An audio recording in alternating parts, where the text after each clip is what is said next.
पाकिस्तान तहरीक-ए-इंसाफ के social media का दुश्मन कौन है और तहरीक-ए-इंसाफ के अंदर लड़ाई कौन करवाता है। हर वो आदमी जो इक्तदार का हिस्सा है या सिस्टम का किसी ना किसी तरह बेनिफिशरी है, वो पाकिस्तान तहरीक-ए-इंसाफ के अंदर भी है तो वो कोई ना कोई गेम कर रहा है।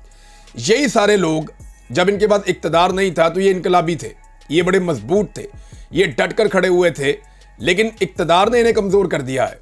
इक्तदार ने इनसे इनका नज़रिया और इनकी ताकत ऐसा लगता है छीन ली है और अब ये कमज़ोर बन के सोचते हैं या ये कंप्रोमाइज हो गए हैं कुछ हद तक।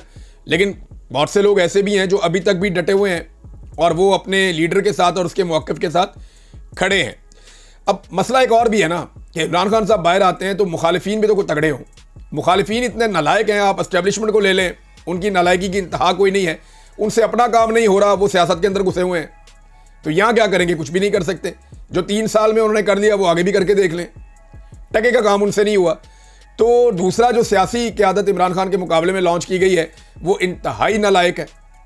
वो इस लेवल की नालायक है कि वो एक तकरीर के अंदर 4 अलग अलग बातें कर देते हैं और खुद ही एक्सपोज हो जाते हैं। वो इस लेवल के नालायक है कि आज तक कोई बयानिया बना ही नहीं पाया और ढंग का एक बयानिया जो कोई बनाया था नवाज शरीफ ने, वोट को इज्जत दो, वो बयानिया उन्होंने बूट को इज्जत दो थे बेच दिया, फारग कर दिया। ANP का जो बयानिया था वो एमल वली खान साहब ने शारे दस्तूर पे रख के बेच दिया। तो ये सारे एक एक करके फारिग हो गए हैं और इमरान खान साहब के मुखालिफिन की हालत ये है कि अगर ये दौड़ के अंदर अकेले भी भागे ना तो फिर भी ये आखिरी नंबर पे आएंगे या फिनिशिंग लाइन को क्रॉस ही नहीं कर सकेंगे। इनके बेचारों के ये हालात हैं। अब आ जाए माइंस वाले मामले पे। खैबर पख्तूनख्वा के अंदर ये हुआ ये था कि SIFC के ज़ेरे एहतमाम एक बिल बनाया गया था और चारों सूबों को ये कहा गया कि आपकी असम्बलियां इस बिल को अपनी अपनी असम्बलियों से पास करवाएं, क्योंकि ये बिल पास होने के बाद वफाकी हुकूमत के पास बहुत सारी मादनियात के इख्तियारात आ जाने थे और वफाकी हुकूमत उन मादनियात को इस्तेमाल कर सकती है। अब इसमें एक लफ्ज़ है स्ट्रेटेजिक मादनियात, यानी जो दिफाई नुक्ता नज़र से, स्ट्रेटेजिक नुक्ता नज़र से वो बड़ी इंपॉर्टेंट है। जैसे कि ऑयल एंड गैस है, वो तो पहले ही फेडरल गवर्नमेंट के पास है। जैसा कि यूरेनियम है जिससे एटम बम बनता है, वो पहले ही फेडरल गवर्नमेंट के पास है। अब पीछे क्या रह जाता है कि कोयला जो है उसको भी स्ट्रेटेजिक मादनियात में कन्वर्ट किया जाएगा। क्या लिथियम को भी जो है, लिथियम से ये बैटरियाँ बनती है, फ्यूचर फ्यूल है ये भी। ये जो बैटरियाँ बनती हैं लिथियम से, ये बहुत इंपॉर्टेंट है ये धात। ये बलूचिस्तान में है, अफ़गानिस्तान में बहुत ज़्यादा है, खैबर पख्तूनख्वा में भी है। तो क्या इसको भी एक स्ट्रेटेजिक धात में कहा जाएगा कि ये भी एक मादनियात ऐसी है? तो कुछ 10 के करीब मादनियात की बातचीत हो रही है।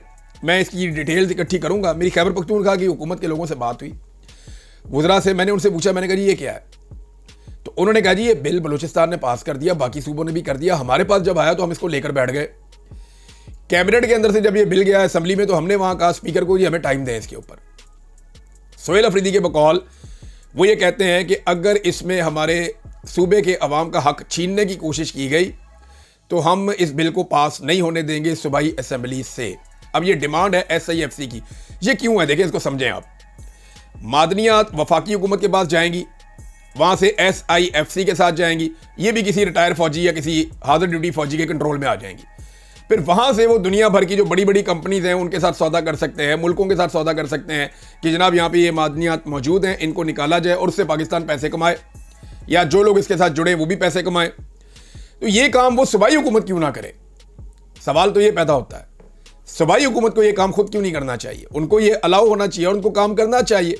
मादनियात अगर वैसे ही पड़ी हैं तो उनका इस्तेमाल होना चाहिए और इसकी जो वजारत है उसे आगे बढ़ के काम करना चाहिए।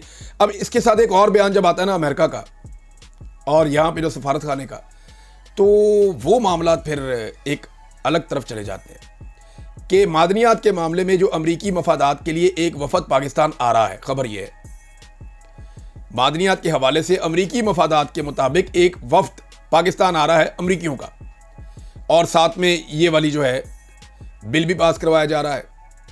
और स्ट्रेटेजिक मादनियात के नाम के ऊपर बहुत सारी मादनियात का इख्तियार जो है वो फेडरल गवर्नमेंट के पास आ जाएगा जो सूबों के पास है, और फेडरल गवर्नमेंट उन मादनियात का सौदा जहाँ चाहे वो कर सकती है या मुआहदा जहाँ चाहे वो कर सकती है। तो ये वो मामला है जिसके ऊपर लोग तनकीद भी कर रहे हैं। देखें, चाहे फेडरल गवर्नमेंट है, चाहे सूबाई गवर्नमेंट है तो पाकिस्तानी, लेकिन इस वक्त क्योंकि पाकिस्तान के ऊपर एक कब्जे की हुकूमत बनाई गई है जाली फार्म 47 की, तो लोगों के दिमाग में ये आता है कि ये लोग तो पाकिस्तान को बेच के जा रहे हैं, ये तो पाकिस्तान के वसाइल को बेच रहे हैं, बेदर्दी से लूट रहे हैं, तो लोग जो हैं वो ये कहते हैं कि नहीं, इनको हमने अपने वसाइल नहीं देने। जो बलूचिस्तान में इन्होंने अपनी हुकूमत बनाई हुई है, तो जरदारी साहब से तो जिस चीज़ पे दिल करता है साइन करवा लें, और भुट्टी साहब का तो इनकार हो ही नहीं सकता। वो तो खेलते ही वहाँ से हैं जहाँ से बारी ख़त्म ही नहीं होती। 70 साल से बारी चल रही है, भुट्टी साहब ने उस टीम से खेलना शुरू किया है। अब ये स्ट्रेटेजिक मादनियात के मामले में या वफाक को देने के मामले में या अमेरिका की जो मादनियात में दिलचस्पी है, इन चीज़ों को आप जोड़ें तो पाकिस्तान की गवर्नमेंट और इस्टेब्लिशमेंट अमेरिका के साथ अपने ताल्लुकात को मज़ीद बेहतर भी करना चाहती है, और उसके लिए कोई भी चीज़ उनको दे सकते हैं। हत्ता कि कुछ लोग ये क्लेम करते हैं कि पाकिस्तान को अगर इसराइल को तस्लीम करने की तरफ जाना पड़ा, देखें खामोशी तो हमने इख्तियार की हुई है। इसराइल ने जितना जुल्म और बर्बरियत इस दौरे हुकूमत में किया, ये जो यहाँ पे पाकिस्तान में है, वो माजी में कभी नहीं किया। जो रेस्क्यू वर्कर्स हैं उनका कत्लेआम हुआ है। 15 वर्कर्स की इज्तमाई वहाँ पे लाशें मिली हैं, इज्तमाई कवर के अंदर से। रोज़ाना की बुनियाद के ऊपर दर्जनों शहरियों को शहीद किया जाता है। बच्चों को और ख़वातीन को डेलिबरेटली निशाना बनाया जाता है, और ये लगातार हो रहा है। पूरी दुनिया इसके ऊपर सरापा एहतजाज चिल्ला रही है। पाकिस्तान में आप फ़लस्तीन का झंडा नहीं उठा सकते, इसराइल के ख़िलाफ़ आप एहतजाज नहीं कर सकते, आपको पाकिस्तान के इदारे उठा के गायब कर देंगे या आप पे तशद्दुद करेंगे, आपको गिरफ्तार कर लिया जाएगा। ये पैटर्न हमने पाकिस्तान में पहले कभी नहीं देखा। तो इसराइल के लिए जो एक नरमी पैदा की है रियासत पाकिस्तान ने अपने दिल में, वो इससे पहले हमने नहीं देखी। बहरहाल ये ओवरऑल पूरी दुनिया में ही हो रहा है। जितने मुसलमान ममालिक हैं उन सबको इस पर ज़ोरदार आवाज़ उठानी चाहिए थी, लेकिन उन्होंने आवाज़ उठाई नहीं। अब क्योंकि मैं मिनरल्स की बात कर रहा था, तो यहाँ पे एक और ख़बर है। ये आमिर सईद अब्बासी साहब ने एक इंकशाफ किया है, ये मैं आपके सामने रखता हूँ। वो ये बताते हैं कि एबटाबाद की तहसील लोरा है, जहाँ पहाड़ों दरख्तों को ख़त्म करने के लिए क्रश प्लांट में आज भी मुसलसल हैवी ब्लास्टिंग की जा रही है। एबटाबाद के पहाड़ों में ब्लास्टिंग हो रही है और क्रश प्लांट चलाने उसे बजरी बना के बेचते हैं लोग, जिस वजह से दरख्तों के साथ पहाड़ नीचे आ चुका है। पहले भी ब्लास्टिंग की वजह से बड़ा हादसा हुआ और मकामी लोगों को नुकसान पहुंचा, मगर अदालती फैसलों के बावजूद इंतजामिया खामोश है। जस्टिस मंसूर अली शाह साहब की जजमेंट के बावजूद एबटाबाद की तहसील लोरा और घोड़ागली रोड पर पहाड़ों और दरख्तों को ख़त्म करने के लिए मुसलसल क्रश प्लांट में हैवी ब्लास्टिंग की जा रही है। पहाड़ पूरा नीचे आ चुका है। अगर एक्शन ना लिया गया तो अनकरीब बहुत बड़ा सानिया रूनमा हो सकता है। देखें, जो क्लाइमेट चेंज है उसमें सिर्फ दरख्तों की कटाई नहीं है, पहाड़ों की कटाई भी शामिल है। और हमने जितनी तेज़ी से अपने एनवायरनमेंट को नुकसान पहुंचाया छोटे छोटे फ़ायदों के लिए, शायद ऐसा दुनिया में किसी ने नहीं किया। मैं इतने सारे मुल्कों में घूमा हूँ, मैंने कहीं पे किसी भी मुल्क को अपने वसाइल को इस बेदर्दी के साथ तबाह करते हुए नहीं देखा। हमारे वसाइल दुनिया के बाकी मुल्कों की निस्बत बहुत ज़्यादा और बड़े हैं। अल्लाह ताला ने हमें बहुत नवाजा है, लेकिन जितना हमने लुटमार की है अपने वसाइल के साथ, जिस तरह हमने इनको बेचा है, जिस तरह हमने इनको तबाह किया है, उसकी कोई मिसाल नहीं मिलती। जो टिम्बर माफिया है वो जैसे पूरा का पूरा जंगल उड़ा देता है, आप सोच भी नहीं सकते।